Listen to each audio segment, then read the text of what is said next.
Hello, here are some hand signals that will help you remember your Bill of Rights, the first 10 amendments.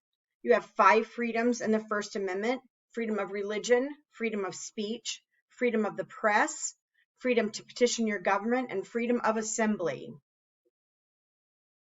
The Second Amendment is the right to keep and bear arms. 2, that's your Second Amendment. The Third Amendment is protection from the quartering, soldiers, and private homes. So you can do 3 as a crowd, or you can do quartering, because that's like the size of a quarter, the Quartering Act. We still have 3 or the Quartering Act. 3 is a crowd, 1, 2, 3, or the Quartering Act.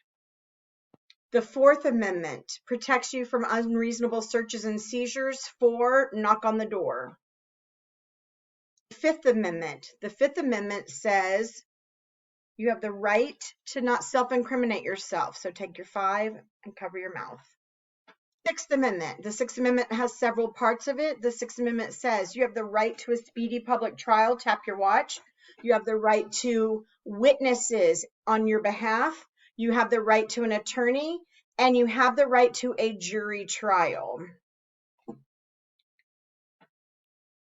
Amendment. The Seventh Amendment is 7 civil, hear it, 7 civil.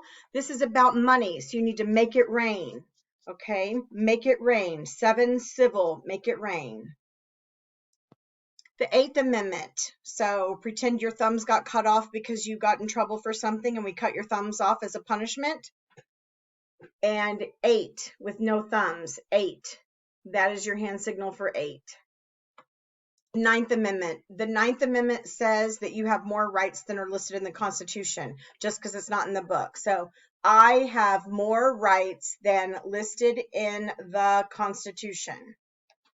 I have more rights than listed in the Constitution. That's how you can remember 9.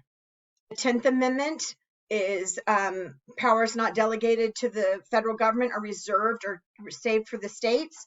10th Amendment, Texas. That's how you can remember that. And it's also federalism. So 10, Texas.